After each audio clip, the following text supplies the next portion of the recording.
It all began quietly in the early morning of July 1st, 2025, when a NASA-funded telescope in what they called Chile detected a faint object hurtling toward the inner solar system. Astronomers designated it A11PL3Z and noted it was moving at about 140,000 miles per hour relative to the Sun. Within a day, NASA announced that the object, soon renamed 3I-ATLAS,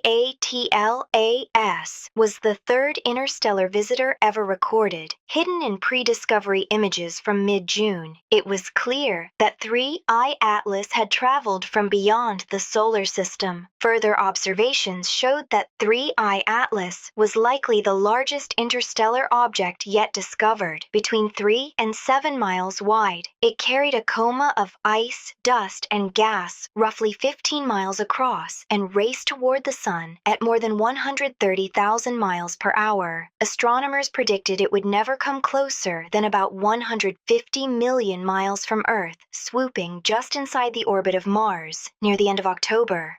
On October 3rd, it skimmed past Mars at a distance of roughly 18 million miles. Then politics intervened. On October 1st, Congress failed to pass a budget. At 12:01 a.m., the federal government shut down. NASA's contingency plan retained fewer than 1 in 5 employees on duty, and most research and public communication stopped. The agency's website went dark except for a banner reading, "NASA is currently closed due to a lapse in government funding," and more than 15,000 NASA workers were furloughed. To the public, it was a frustrating coincidence. Just as an interstellar comet neared a major scientific milestone, America's premier space agency was muzzled. However, the timing was no accident. Imagine being a NASA engineer who had watched 3I-ATLAS for months and noticed anomalies, structured radio signals perhaps, or a repeating pattern in the comet's tail. Privately, you learned that a controversial paper had suggested the comet's trajectory was ideal for an alien spacecraft deploying gadgets throughout the solar system. The paper argued that passing near Jupiter, Mars, and Venus would allow an intelligent species to plant devices without being easily detected.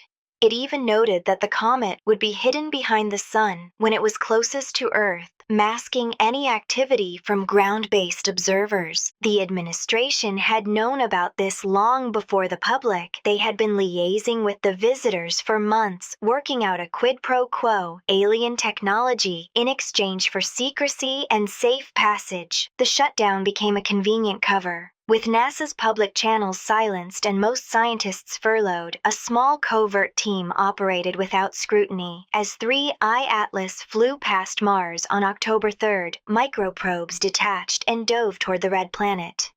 In a secure room in Washington, the president watched grainy images of something unfurling on the Martian surface. He smiled. The plan was working. Perhaps this administration's hostility to science was never about budgets at all, but about making room for extraterrestrial advisors. On October 30th, 3I Atlas rounded the Sun and began its outbound journey. The public still had no answers. NASA's site remained static. The conspiratorial whispers continued. Maybe the interstellar deal had been in place for years, shaping policy and silencing whistleblowers. If only the humans had known. Now she that just seeing that you are fondart.